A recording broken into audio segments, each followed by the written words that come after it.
오늘 우리가 함께 나눌 말씀은 신약성경 야고보서 2장의 말씀입니다.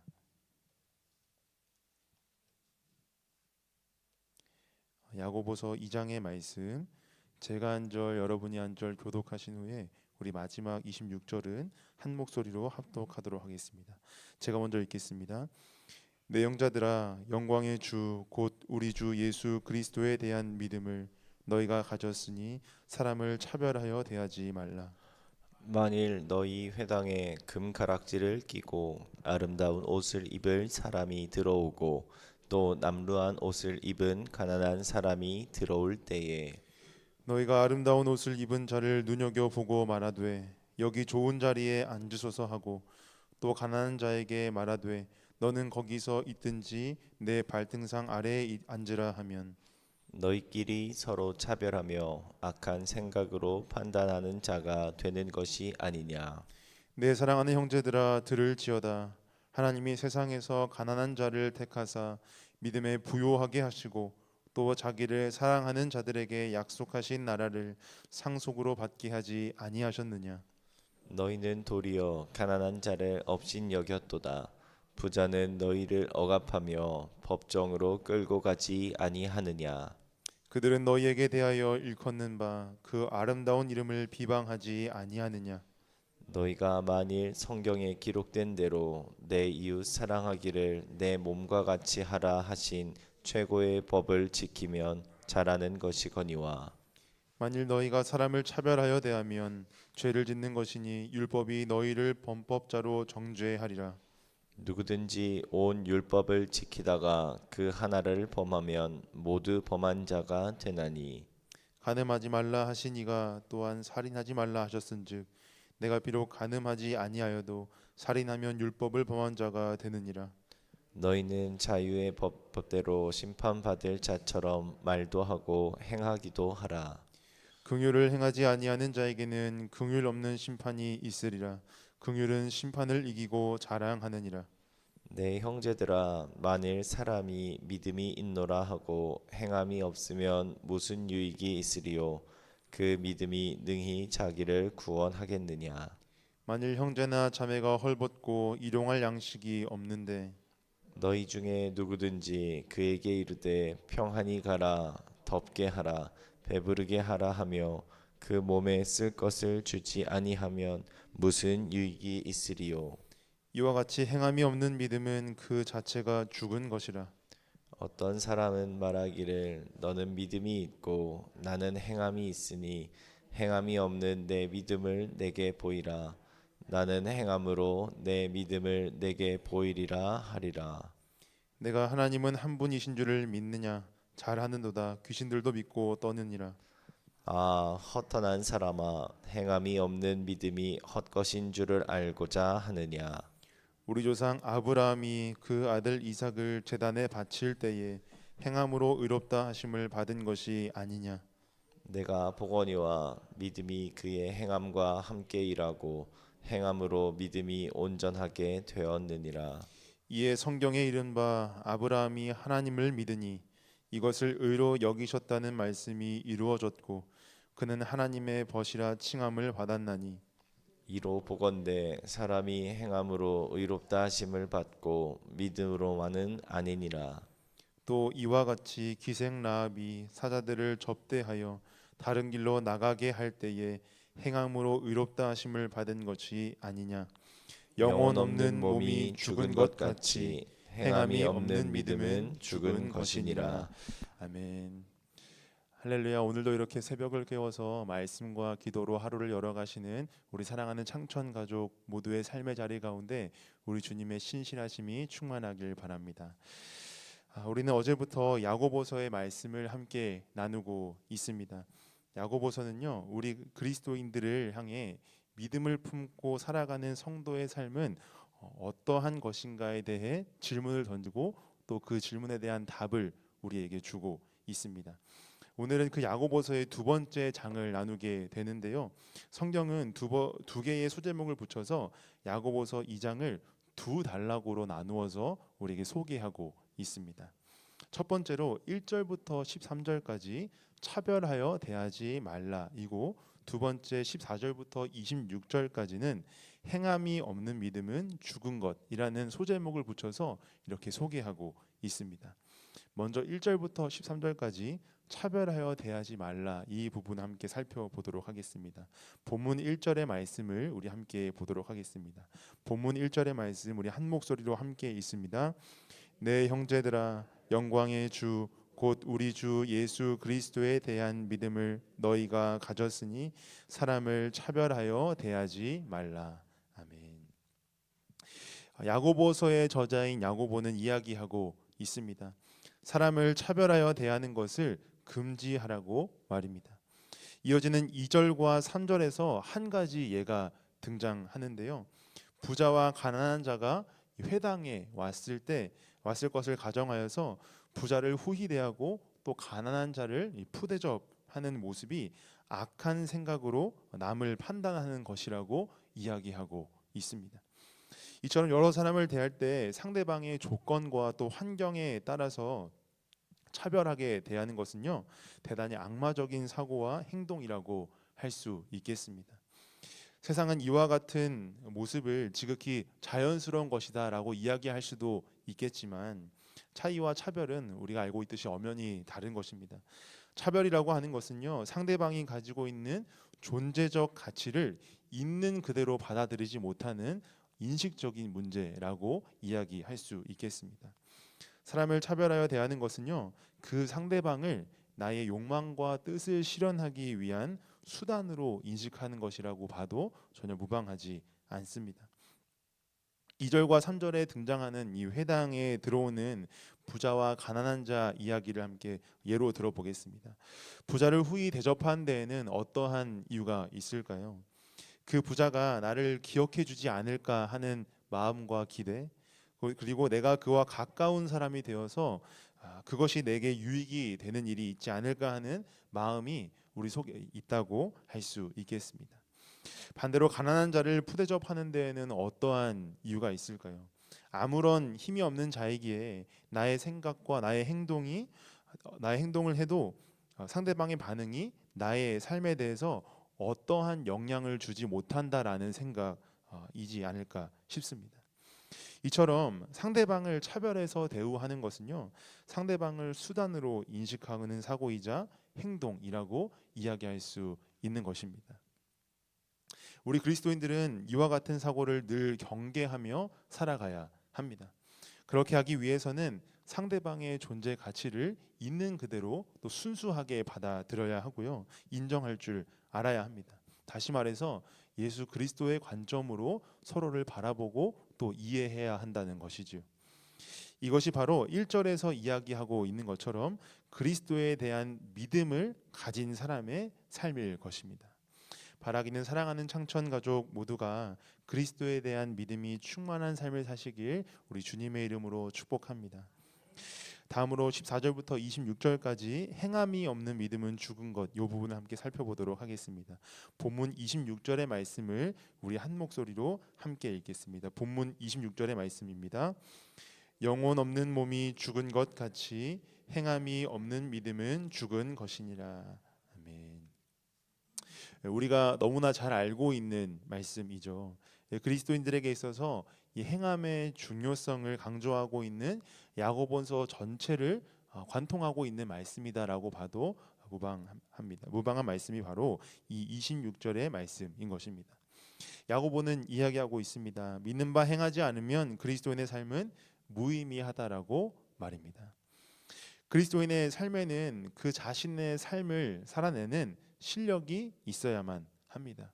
이 실력이라고 하는 것은요, 세상에서 이야기하는 그런 세속적인 의미에서의 실력이 아닙니다. 삶을 살아내는 실력은 내가 믿고 고백하는 대로 살아갈 수 있는 그 능력을 의미하는 것입니다. 오늘 성경은 이 삶을 살아내는 실력을 강조하고 있는 것이죠. 우리 그리스도인들의 신앙 중심에는 그리스도의 부활이 있습니다. 단언컨대 이 사실을 믿지 않고서는 그리스도인이라고 이야기할 수는 없을 것입니다. 다시 말해서 어떠한 회복을 경험할 수 없는 영원한 패배 가운데 있던 우리를 위해서 하나님께서 아들을 보내셨고 그 아들이 우리를 위해서 고난을 받으셨으며 그 고난 이후에 목숨을 잃으셨고 마침내 부활로 우리의 모든 단절과 패배를 승리로 바꾸셨다는 사실이 우리 신앙의 중심이 되는 것입니다. 야고보는 성도들을 향하여서 이 구원의 역사가 유의미함을 믿는다면 우리 삶 속에서도 하나님의 구원하심이 나타나야 한다고 강권하고 있는 것입니다. 바라기는 사랑하는 창촌 가족 모두가 그리스도를 통해 드러난 하나님의 구원하심을 삶을 통해 증명해 내시고 또 이루어 가시길 우리 주님의 이름으로 축복합니다. 그리스도인들은 저마다 경험과 환경에 따라 자리 잡은 신앙의 모습이 있을 것입니다. 그런데 신앙생활이 어떻든 그 신앙생활을 통해서 이루고자 하는 목표와 또 목적은 동일하지 않을까 생각합니다. 이것은 앞서 말씀드린 것처럼 그리스도를 통해서 드러난 하나님의 구원을 삶을 통해서 나타나게 되는 것이죠. 우리는 모두 이것을 꿈꾸며 이루기 위해서 부단한 노력 속에서 살아갑니다. 이것이 바로 신앙생활이라고 하는 것이죠. 표현을 하지 않을 뿐이지 이와 같은 사실을 모르며 그리고 자각하지 않은 채로 살아가는 그리스도인은 아마 없을 것입니다. 그럼에도 불구하고 이를 이루기 위한 부단한 노력 속에서도 수없이 많은 고민을 하며 살아갑니다. 어떻게 하면 신앙생활을 더 건강하게 할 수 있을지, 어떻게 하면 내 삶을 통해서 하나님의 뜻을 드러낼 수 있을지, 이와 같은 고민들이 그런 고민의 대표적인 예라고 말씀드릴 수 있는 것이죠. 지금도 많이 부족하지만 제가 지금보다 더 어리고 철이 없었던 20대 초반에는요, 신앙생활은 혼자 하는 것이 아니다라는 이 표현에 제가 동의를 하지 못했습니다. 참 어리석었던 저는 이 표현을 자력으로 경건 생활을 할 수 없는 사람들이 하는 핑계에 가깝다, 이렇게 참 어리석은 생각을 하곤 했었는데요. 그러다 20대 중반에 와서 이 표현에 전적으로 동의를 할 수밖에 없었는데요. 신앙생활이라고 하는 것은 단순히 예배를 드리거나 단순히 기도를 하거나 말씀을 읽는 경건 생활에 그치는 것이 아니라 신앙인으로서 삶의 전반적인 부분이라는 사실을 제가 깨달았게 되었기 때문입니다. 다시 말해서 스스로 그리스도인이라는 것을 자각하고 있다면 그의 삶 전체가 신앙생활이라는 것이죠. 얼마 전 제가 새벽 기도회에서 믿음이라고 하는 이 기독교 신앙에 대해 제 나름의 정의를 내린 적이 있는데요. 바로 관계의 신앙이라는 것입니다. 이 관계의 신앙은 수직적 관계와 수평적 관계 두 가지 차원에서 말씀드릴 수 있겠습니다. 먼저 수직적 관계는 나와 하나님과의 관계이고 수평적 관계는 나와 이웃과의 관계를 의미합니다. 이 관계를 아름답게 맺고 빚어가는 것이 건강한 신앙생활이라고 말씀드릴 수 있겠습니다. 잘 아시는 것처럼 인간이라는 글자의 한자를 보면요, 사람 인자에 사이 간자를 씁니다. 사람이라고 하는 존재는 관계 속에서 살아가도록 빚어진 존재라는 것이죠. 관계 속으로 부르심을 받은 우리는 이 관계를 아름답게 가꾸어 가야 할 소명이 있다는 사실을 마음속에 품고 살아야 합니다. 하나님께서 우리와의 관계를 놀랍고 아름답게 만들어 가시는 것처럼 말이죠. 우리는 그 어느 때보다 관계를 맺기 어려운 시대 속에 살고 있다고 해도 과언이 아닐 만큼 참 많은 관계의 깨어짐을 보며 살아갑니다. 사람들은 서로를 있는 그대로 바라보지 못하고 상대방을 내 욕망을 실현하기 위한 수단으로 바라보거나 상대방의 가치를 내 가치 안으로 종속시키려고 합니다. 이와 같은 관계의 깨어짐이 우리의 마음을 무엇보다 하나님의 마음을 아프게 한다는 것이죠. 그러나 우리는 한 가지 사실을 기억하며 살아가야 합니다. 이와 같은 시대 속으로 하나님께서는 우리 한 사람 한 사람을 부르셨다라는 사실입니다. 우리는 세상이 꿈꿀 수 없는 하나님의 놀라우신 계획을 관계 속에서 이루어 가야 할 그분의 자녀임을 기억하는 저와 여러분이 되시면 좋겠습니다. 바라기는 우리 창천 가족 모두가 우리와 먼저 맺으신 끊을 수 없는 그 하나님 아버지의 사랑을 기억하며 이웃과의 관계 속에서 사랑의 열매를 맺어가는 그러한 교회 공동체가 되시길 우리 주님의 이름으로 축복합니다. 아멘. 이 시간 함께 기도하겠습니다. 오늘은 아픔을 겪고 있는 환우들과 그리고 목장 그리고 마을 공동체를 위하여서 기도하겠습니다. 하나님께서 찾아가 주셔서 아픈 곳을 만져주시고 그들의 치유와 위로가 되어 주시도록, 그리고 우리가 속해 있는 이 목장과 마을 공동체가 날이 갈수록 예수님 닮아가는 공동체 될 수 있도록, 그리고 오늘 우리가 함께 들은 말씀을 기억하며 함께 기도하며 나아가도록 하겠습니다. 함께 기도하시겠습니다. 할렐루야. 사랑의 하나님, 감사합니다. 오늘도 새벽을 깨워서 우리 한 사람 한 사람을 주의 전에 불러주시고 말씀과 기도로 오늘 하루를 열어가게 하시는 은혜에 감사드립니다. 하나님, 오늘 말씀을 통하여서, 성경을 통하여서 우리에게 말씀하여 주시고 또 가르쳐 주신 것처럼 우리가 그리스도인이라고 또 고백하는 우리의 삶 전체를 통하여서 하나님을 드러내는 그런 삶을 살기 원합니다. 하나님, 우리가 믿는 바 살아가는 실력이 늘 하나님 앞에서 무너지고 또 넘어질 때도 많지만 주님, 그러나 분명한 사실은 그런 이 시대 가운데 그리고 그런 우리를 하나님께서 부르셔서 일하시기 원하시고 또 우리를 통하여서 그 드러나실 하나님의 구원 역사를 주님께서 기대하신다는 사실입니다. 하나님, 우리가 그리스도인이라는 그 사실과 그 자각을 마음 가운데, 삶의 자리 가운데 새기며 살아갈 수 있도록 하나님 인도하여 주셔서, 하나님, 오늘 우리의 삶이 그리스도의 구원과 그리스도를 통하여서 드러나신 그 하나님의 구원을 나타낼 수 있는 우리 삶이 될 수 있도록 하나님 인도해 주시고 함께하여 주시옵소서. 하나님, 세상은 서로를 종속시키려고 하고 또 서로를 수단으로 이해하고 또 그렇게 살아가지만 주님, 우리에게 그리스도라는 그 렌즈를 허락하여 주셔서 그리스도를 통해 세상을 바라보며 나아갈 때에 주님께서 우리를 순수하게 바라보시고 또 순수하게 사랑하셨던 것처럼 우리 또한 만나는 모든 이들을 순수하게 이해하고 바라보며 또 사랑할 수 있는 우리 한 사람 한 사람 다 될 수 있도록 하나님 인도하여 주시고 함께하여 주시옵소서.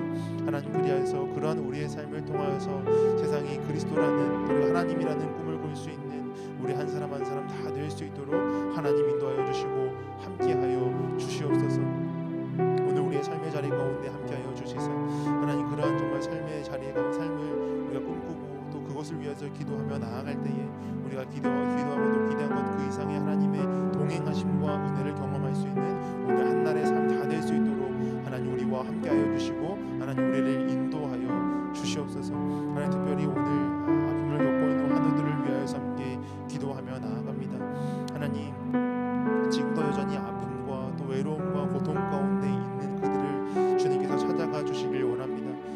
우리가 볼 수 없는 그 아픈 곳까지 하나님의 오른손으로 그들을 만져주시고 하나님, 그 하나님께서 정말 세상이 줄 수 없는 위로와 또 치유가 되어 주셔서 세상의 모든 고통과 외로움을 당신과 무관한 것으로 여기지 않는 사랑이 그들의 삶과 마음 가운데 그들의 가정 가운데 충만하여질 수 있는 오늘 한날의 삶 다 될 수 있도록 하나님께서 친히 찾아가 주시고 하나님께서 친히 함께하여 주시옵소서. 특별히 오늘 목장과 또 그리고 마을 공동체를 위하여서 함께 기도하며 나아갑니다. 하나님, 하나님께서 우리에게 허락하여 주신 목장과 마을 공동체가 작은 교회임을 깨닫게 하여 주시고 하나님, 그 교회가 그 목장과 마을 공동체를 통하여서 서로가 서로를 받아들여짐의 경험으로 초대할 수 있는 그런 공동체가 될 수 있도록 하나님 인도하여 주시고 하나님, 서로가 서로를 순수하게도 바라보고 사랑하며 나아갈 때에 그것을 통하여서 하나님의 나라를 이 땅 가운데 맛보아 경험할 수 있는 우리 목장과 마을 공동체 될 수 있도록 하나님 인도하여 주시고 함께하여 주시옵소서. 하나님, 그것을 구하며 나아가오니 오늘 기도한 것도 기대한 것 그 이상으로 하나님께서 임하여 주시고 하나님의 은혜를 경험할 수 있는 우리 한 사람 한 사람 다 될 수 있도록